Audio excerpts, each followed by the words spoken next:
I'm Laura Vinroot Poole, and this is What We Wore. Clare Hornby is the founder and CEO of UK-based ME+EM. Clare's inspiring entrepreneurial story includes a mid-career pivot from advertising to fashion and becoming a respected leader in an industry she knew nothing about. So, Clare, where are you from? I'm from the north of England, a city called Manchester. Yep. Very industrial town, famous for its cotton mills. And then it's risen to fame more recently with Oasis, the Oasis tour. The Gallaghers, yeah, exactly. I mean, in the 90s, Oasis, but now again with the Oasis tour, and obviously Chanel did their show there. But yes, I grew up on the Pennines above Manchester. What was that like? I mean, how did you experience style as a child, actually? Well, first off, it rains the whole time. Okay. Unlike the rest of England. Wait, hold on. No. If you think the rest of England rains, it really rains. In fact, it's nicknamed the Rainy City. Is it really? So I'm very good at dressing for the rain. So one of our signature styles is the hoodie that we put the style under blazers, and that's my fear of the rain. Because when I moved to London when I was 21, realised I don't think it actually rains in London because I'm so used to so much more rain. So it was very wet, but it was what you realise if you ever go to the north of England, it's the warmth of the people. They're just they say it exactly as it is. They don't mince their words. They're wonderful, down to earth, lovely people. And I came from a very lovely, supportive, sort of working to middle class family. My mum was a teacher. My dad ran a small building company. And they had a very strong work ethic. So it's a great place if you grow to love the rain. Yeah. And what was your first experience of style or fashion other than wellies and raincoat slickers? Well, because of the cotton mills and the textile industry, actually, the northern ladies are actually very stylish, and my parents came from a very stylish friendship group, or that they were part of a very stylish friendship group. So I really learned to love fashion because my parents and their friends were all super stylish. And I used to make clothes with my mum. My mum was a very talented seamstress, and we used to go and buy Vogue patterns together and make clothes together. So my eye for detail in a cut of a trouser was sort of born from a very young age. And I worked in denim factories, and I ran my own stall on a market. And so I think I kind of, started, that sort of work ethic, entrepreneurial spirit and love of clothes was born quite early on. One thing I remember was going with my mom and looking at patterns and picking out patterns as a little girl, 5, 6 years old. Do you remember doing that with your mom and having opinions about what you wanted her to make for you, or was it just strong opinions? Yeah. Yeah, we went and we chose the patterns, then we chose the fabrics, and we came home and made them together. And I had very strong opinions about pocket position and shape of a pant, and and I think it's funny, isn't it? I always think what you do with your children, you don't know what you're creating then. She just was making, we're making clothes together. Actually needs must in a way. Yeah. But something was forming in those early years. And it's interesting that you've obviously love's been seeded in you as well. Yeah. Yes. Exactly. But also I'm thinking what a lost art it is. And that I haven't seen a Vogue pattern except for in vintage stores. I mean, I don't know how people, I guess, do kids not do that anymore at all? I don't know. You're so right. And in fact, we ran in the kids' holidays, we want to get the kids of them, mums and dads that work in the business. And we actually ran a sort of little fashion centre for them all. And it was amazing. They all obviously loved it, loved seeing their parents working in head office. And but I do think it's something that, particularly with AI, we want to bring those core skills back. But interestingly, most of our designers design by hand. which I hadn't really appreciated, but it's only when you actually sketch something do you really think it through, and you Right. can rub it out and add a detail, and that's when you get the best design. So we recruit designers who can draw really well, because if you're doing it on a CAD, Right. it's too easy. You don't think it through as clearly. Yeah. So there is something we should. Hopefully, the colleges are still teaching great sketching. I hope so. I can't draw a thing. Do you remember? Do you have a favorite piece that you made? Do you remember a piece that you and your mom made that you loved? Yes, there was striped trousers. I So love there's it. some. We actually became quite famous for striped trousers a few years ago, when it was a big trend, and there must have been something in my love of striped trousers from that pair of pants. And then I'll you had interlink trousers and pants a lot, because trousers is English and pants is American. and then when you were a kid, you had a stall at the Oldham Market. Did you and sold things that you made? No, actually, that wasn't. That was my dad meeting a guy at the golf club who had a whole load of faulty shoes that were sort of Italian shoes with faults. And I went down to his factory, made the selection, and then queued for a stall with my dad, and then sold the shoes on the market, and then worked out which were the popular ones, and then went back the following week and got the curation better, and then went again the following week. And but it was good early learning. I think I was doing that when I was about 14. It's Wow. crazy. Yeah. Huh. And did you enjoy it? I mean, I always played store as a little person. That was since I was a little person with my mom, I wanted to play store with her. Yeah, that's interesting, isn't it? I think I enjoyed making my own money. I'm not sure I enjoyed freezing cold. The freezing, it was an outdoor market. And so, Claire, did you study? You went to university, and did you study fashion? Yeah. No, well, no, I studied business. Yeah. Oh, okay. And so dream is dead, like fashion is over, you move straight into business, or? Well, my first job was at Harrods, on the graduate training scheme at Harrods. And I did that because I wanted to become a fashion buyer. Mm-hmm. But on the graduate training scheme, if you went into fashion buying, you had to work Saturdays. And I was really enjoying my move to London and the social life. So I decided to go into marketing. Okay. Where I could work Monday to Friday. And what did you know about buying? I mean, what led you for that first instinct of wanting to get into buying? I think just because I love clothes. Yeah. And I loved fashion, I loved clothes, and I thought I'd make a really good buyer. And my mum took me to a careers fair, and they talked about fashion buying as a career. I didn't really know anything that I didn't know you could do that. Yeah. And I loved the sound of it. So that's that's why I ended up at Harrods and on the graduate training scheme. But then this sort of social life thing took over, and actually the move into, which then led to a career in advertising, which I think was the right route to take. So how long was the program at Harrods? So I was only there for just over a year, and then I moved to an ad agency. So what was your takeaway at that point about the fashion industry?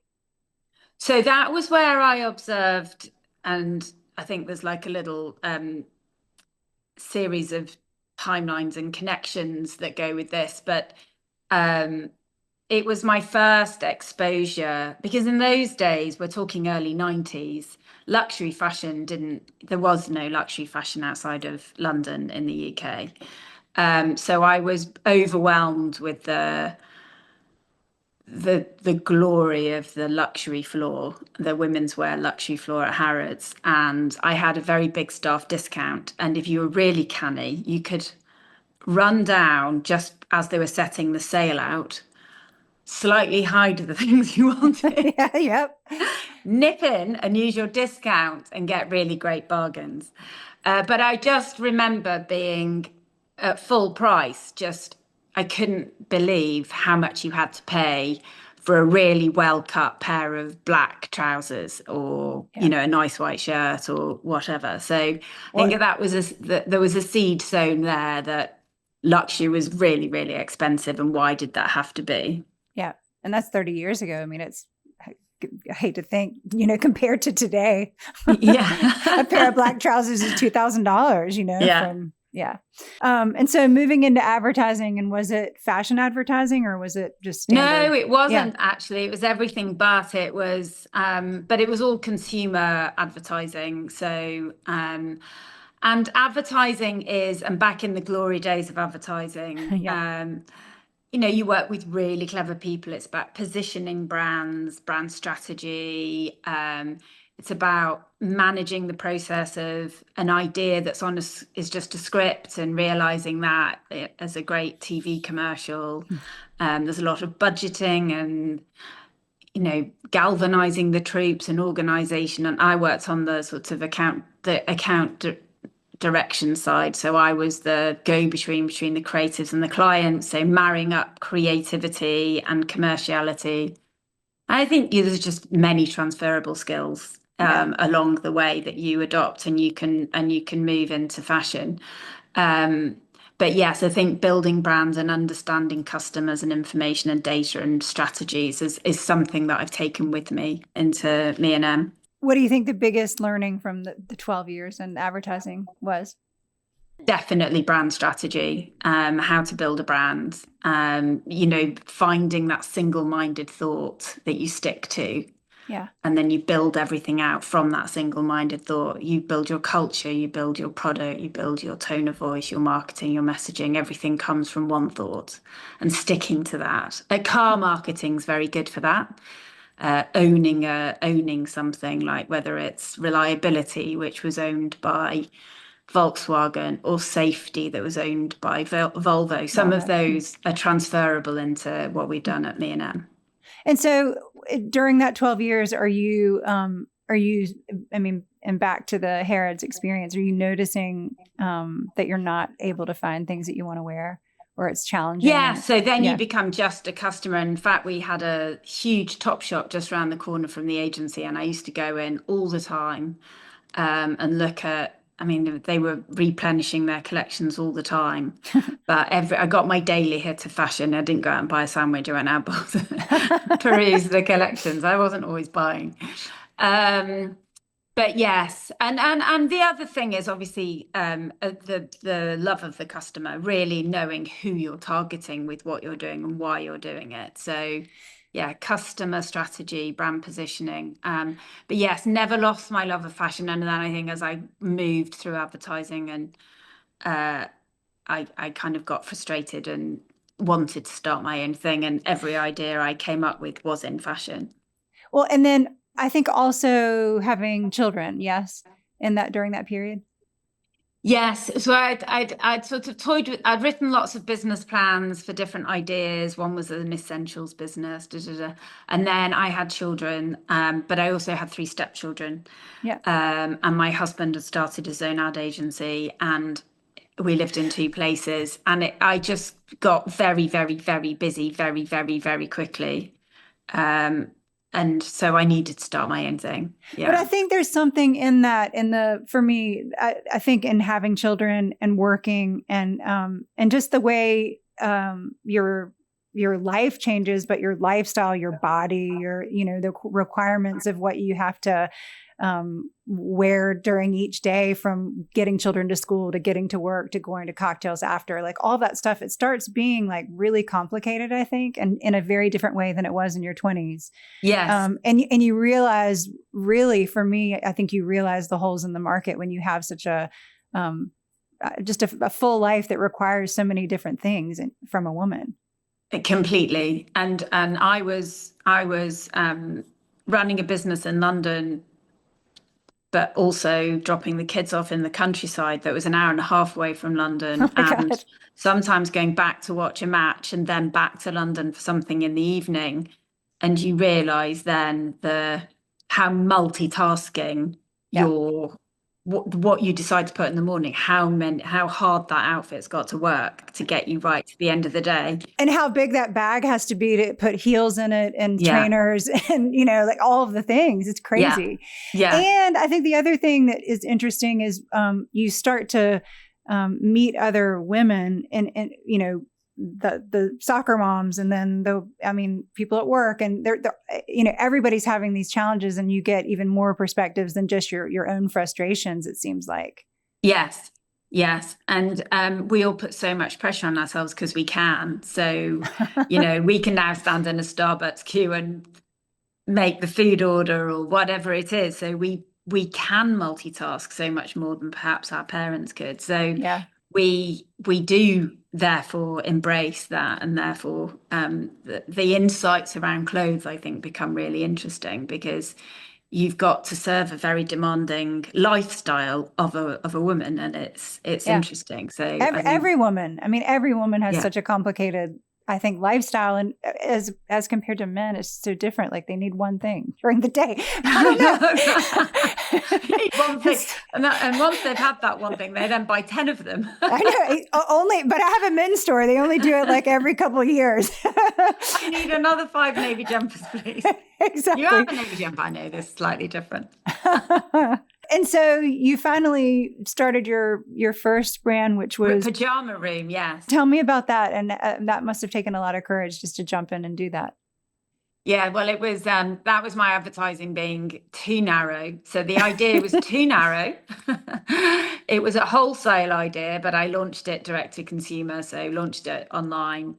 But the ethos of that brand was a good one, in that it was all about beautiful fabrics, amazing shapes and silhouettes, and very flattering, because at the time the loungewear market wasn't as exciting as it is today, and it was a gap in the market. And in fact, we designed this trouser that's still one of our best sellers today. So anyway, I won't go into it, but it was a really beautiful trouser it was the sort of idea that you could lounge at home, go to supermarket, come back. But it very quickly moved to M&M because it was too narrow an idea, but the ethos is still there. Yeah. And was it successful from the beginning? I mean, it was, and we took those customers with us.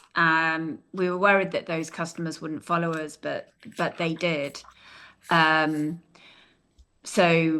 that got a lot of press at the beginning, and it had great sales. But of course, when you're starting a business, it might have good sales, but it might not necessarily be profitable for a while because of the working capital requirements that go into these businesses. So it was a very, very hard graft to in the early years. Very, very hard. Yeah. Did you have mentors at the time, or you had a partner at the time? Did y'all have people that advised you, or friends that did this?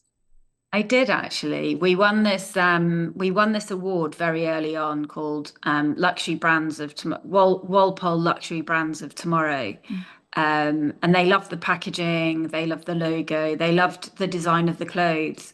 But my mentor there was a wonderful woman called Anushka Dukas, who had started a business in the UK called Lynx, which was... Yeah, do you remember? Yeah. And she had sold it and had gone on and produced a luxury version of that which is now called Anushka.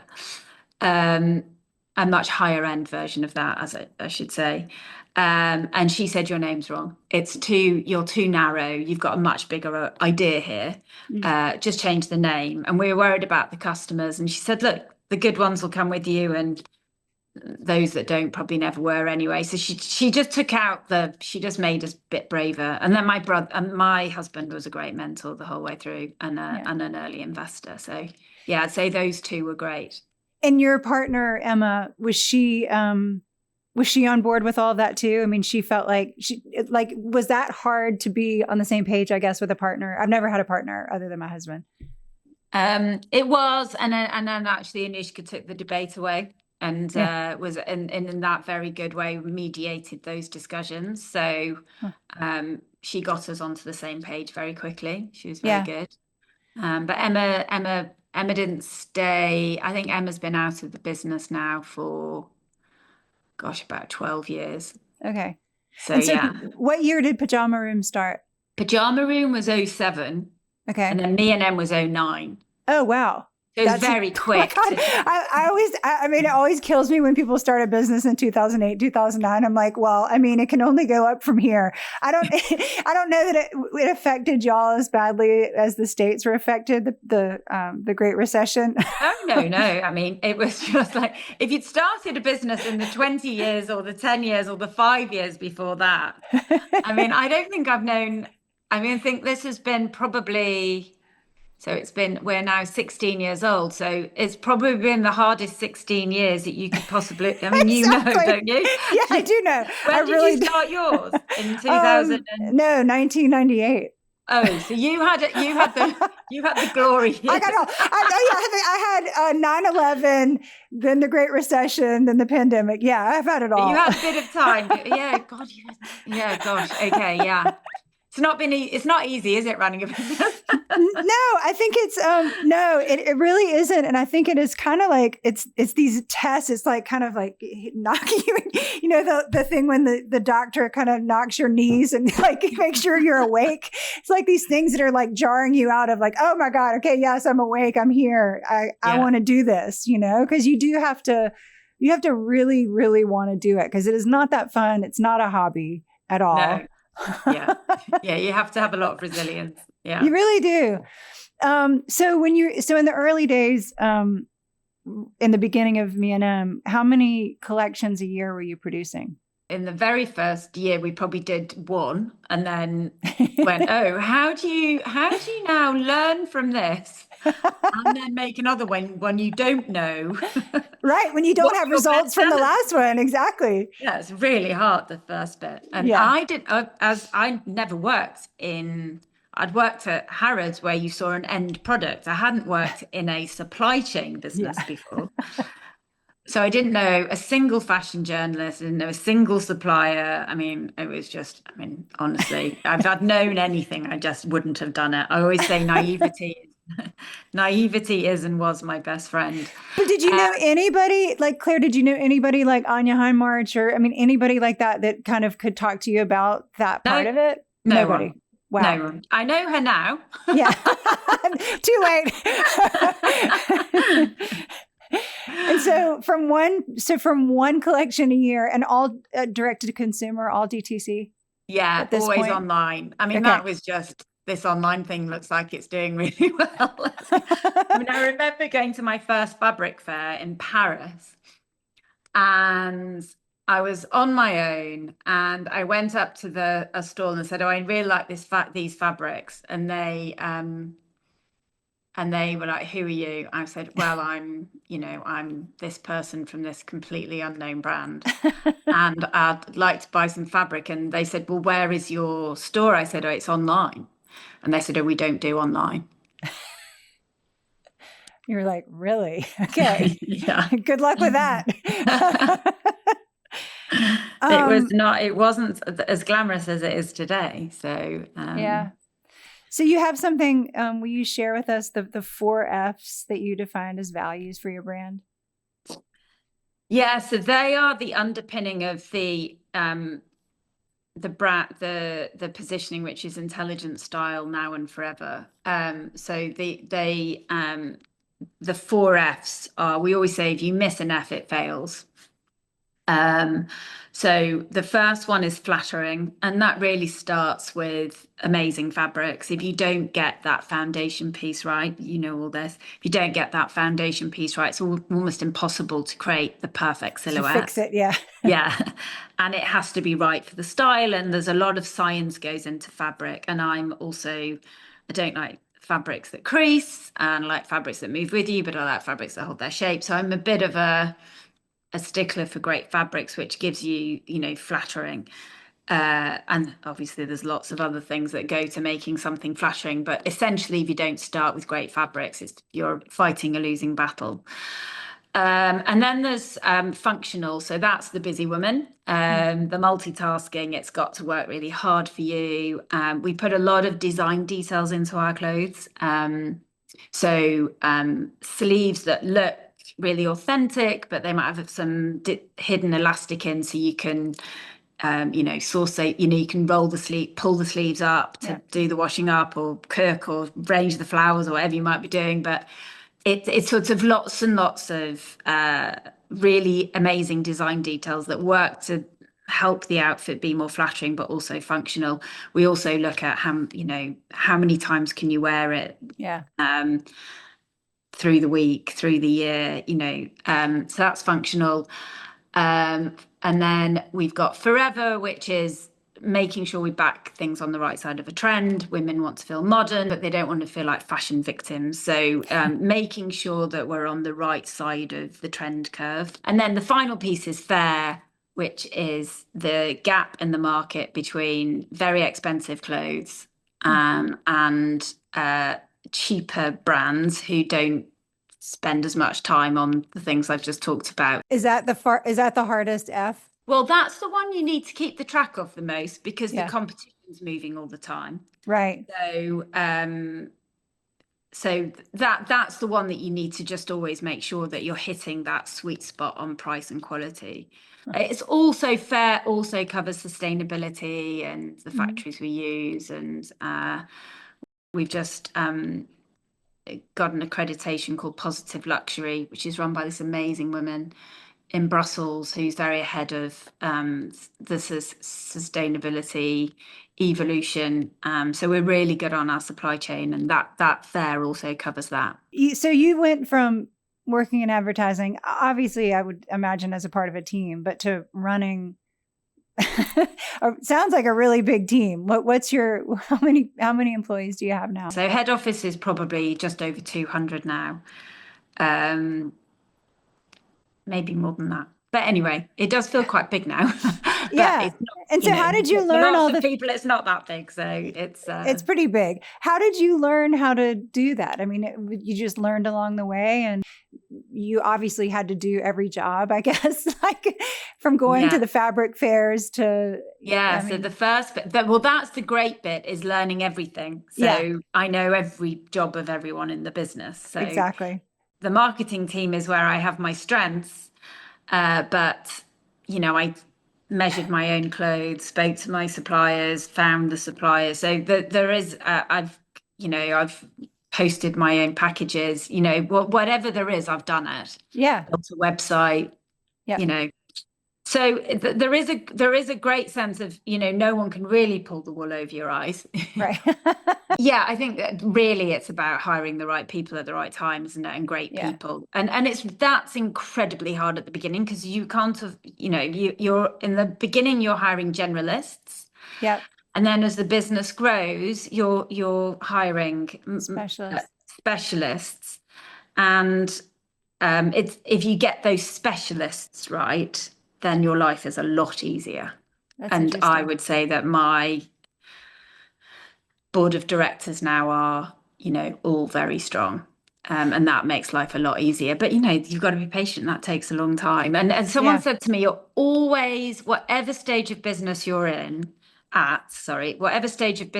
at, you're always 2 hires short of perfection. Well, I think it's true. I mean, in our case, we don't right, but we don't have the actual physical space. We're like, we could really use another so-and-so, but there are no more desks.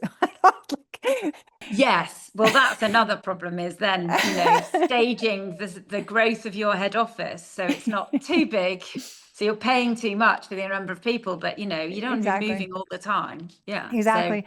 Well, what about also kind of interesting that you started during that time period so you'd come from advertising, which I would imagine was a lot of print, correct? I mean, a lot of So, and then and also television, I'm sure. And then you're starting at this period where print doesn't exist anymore. Yeah. And then streaming. So people don't really watch television. I mean, how did it must have been a really big learning curve for somebody that knew advertising very well to start a company when advertising was completely different. Yes, I've had to learn a lot of new language, and but essentially the basics are the same. It's just the mediums are different. It's just where you send the message out is slightly different, but the data is that, understanding data. So I worked in direct marketing a lot, and so getting customer data, understanding that data and what it's telling you about product choices is and therefore what to make, and therefore how to photograph it, and therefore where to send it. So yes, it's just there are many more channels, and I guess the big learning is managing your budgets around the most effective channels for you. Yeah. Interesting. And so when did you open your first store, brick and mortar? Well, our very first store was actually our first office. So we opened this very tiny store, which was on a street called Connaught Street, Yes. in just off Hyde Park in London. And then when we moved to a proper head office, we moved, our second store was in Marylebone, on Marylebone High Street. And we've now just upgraded that store, and that's now our flagship. So Marylebone High Street and around that area has always been kind of the centre of our gravity. And that's now our biggest store. And how did that change the business, opening a brick and mortar store? Probably not that much in the early days because it was such a small store. I think when we really noticed the impact of stores was probably when we got to about 5 or 6 stores, and you can start to really feel that you've got an omni-channel business, and you've a customer recruited in store who then shops online is 3 times more valuable than a customer that shops single channel. Right. So looking at those data points and understanding the role of stores to feed the online, and the online to feed the stores, and how it all links together, probably was around 5 or 6 stores when we really started to understand that effect. And how many are there now? In the UK, there are probably, I should know off the top of my head, probably heading towards about 15, with concessions in Harrods and Selfridges. Wow. And then in America, we've got 4, and soon to have about 7 or 8. Talk to me about opening up your business to the States, and what is that like, and what are your learnings there? So I think we'd recruited a lot of customers in the States through our stores in the UK. So, busy global traveling audience. So we had a lot of customers. We also, back to paper, we also produce a lookbook. And we'd been mailing the lookbook in America. So we'd looked at where the centre of gravity was. It was very much East Coast, West Coast originally. So we started building those audiences out with lookbooks, and then digital. And was the lookbook like a traditional catalog? Yeah. Yeah. And so you could buy from it, or was there like a QR code? So we mailed it, came through your post box. Yeah. And we still send those out. We still have a lot of customers who love, because everything's gone so digital, everything's so on screen. It's actually quite nice to have a punctuation with paper, isn't it? Sometimes it's just nice to read a book, not your Kindle. It's like, I think, sometimes it's nice to read the papers on a Sunday, not on your iPad. Absolutely. I think there are moments in the week where you just want some paper. And I want to ask you this about the catalog, because we do a Christmas catalog, and we look at the data and we're like, well, we sold this, but we didn't sell any of this. How do you, I guess, consider the catalog profitable or not profitable? Or do you market completely as marketing? It's such a good question. And it's all back in the early days, we absolutely understood the profitability of catalog, because in 2009, when we started, that was our only really recruitment channel. Right. So we were lucky in that we understood the profitability of them very early on. But now, when you've got multi-channel, so you've got your Meta audience, your Google, you've got, influencers, there's so many more channels to acquire, and stores. Yeah. That we now roll that into one. pot of money, and then it's Right. it's what comes off the back of that spend. So it's difficult. But what you do get is you are able to match those customers back because you've bought that name and you can match it back. Right.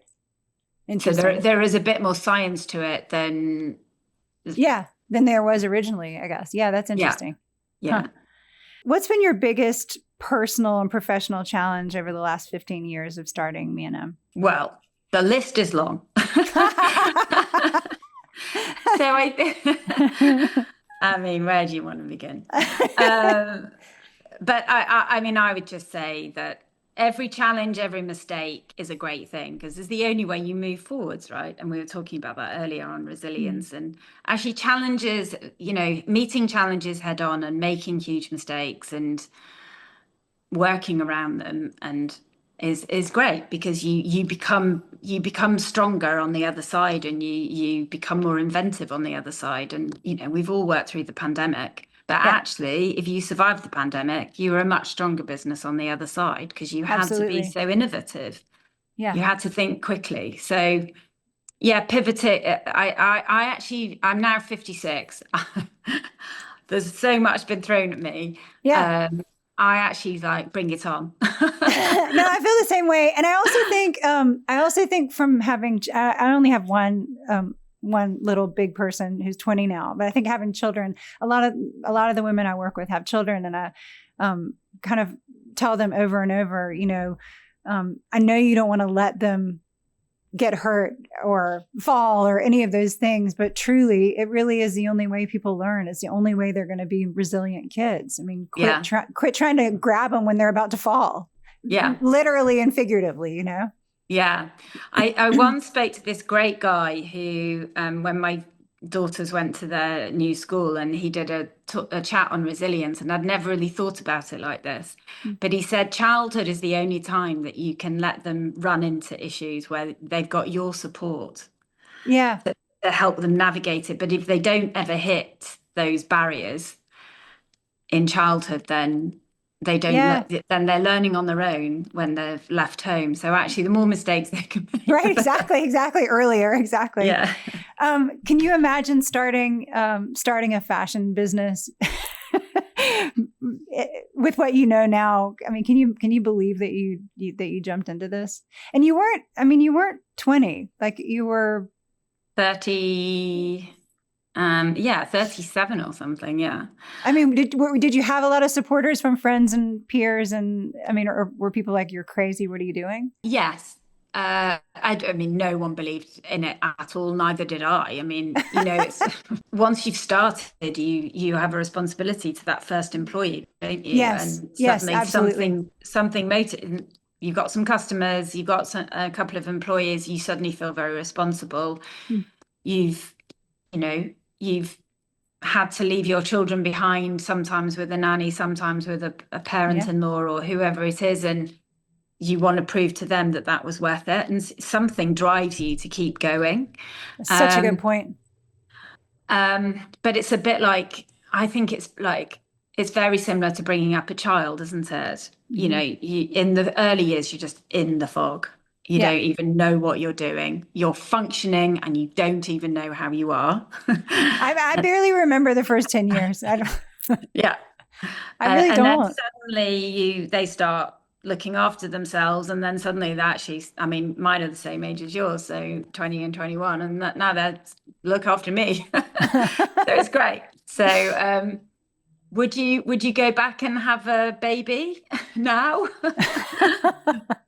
It's not possible anyway, so it's the same thing. No, I wouldn't start a fashion business, no. But I've loved every moment of it, as I've enjoyed every moment of being a mother, and I wouldn't change any stage, as I wouldn't change any stage of being a mother. I wouldn't change any stage of running a business. What advice would you give to our listeners who are interested, or budding entrepreneurs that want to start in the fashion industry? I would say make sure there's a consumer need. So really identify very early on why the customer needs it. And then when you've identified that need, really build a sort of framework around how to deliver that idea and stay very true to that.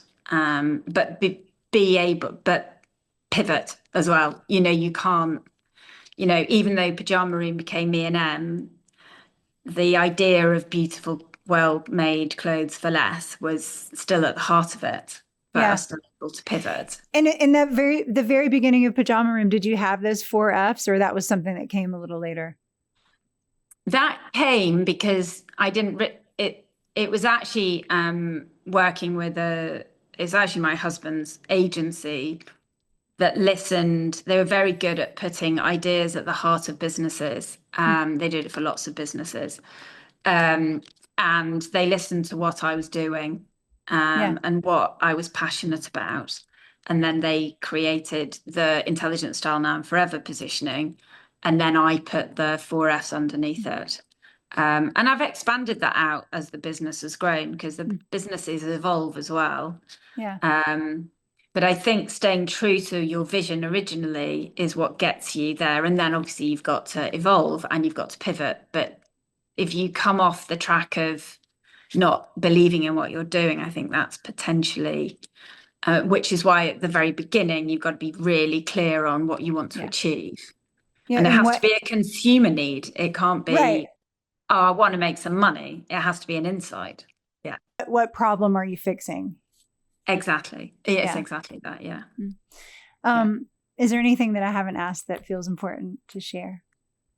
Well, you've asked so many great questions. Well, I do have one question, actually. Thank you. You are too. I could talk to you forever. There is one question we ask every guest, and I've learned enough. I've had enough British guests to know that you don't have proms there, but you have, I think they call them marquee events. Do you know, is that something that you had in high school? No, I think that is that I didn't have that growing up. There's no I think prom? it is a big thing now. Yeah. Okay, I think so it is a there's big nothing thing in Manchester for the end of school or anything like that where you dress up and have a date, any of that? Not at the school I went to.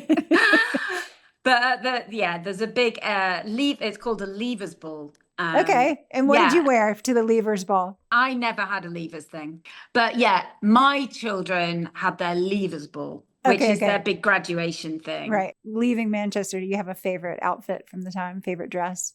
Probably my first big event was my friend's 21st. And there's a dress there that was which was a black velvet dress that there's nowhere I could wear now. Very short, very fitted at the top with a sort of balloon skirt. It was the end of the 80s, so it was. We're the same age-ish, so yes, I get it. Sounds really chic. And you had like a sheer black hose. Yeah, 100%. Yeah. That's a good look. I have one last question. Back to Manchester.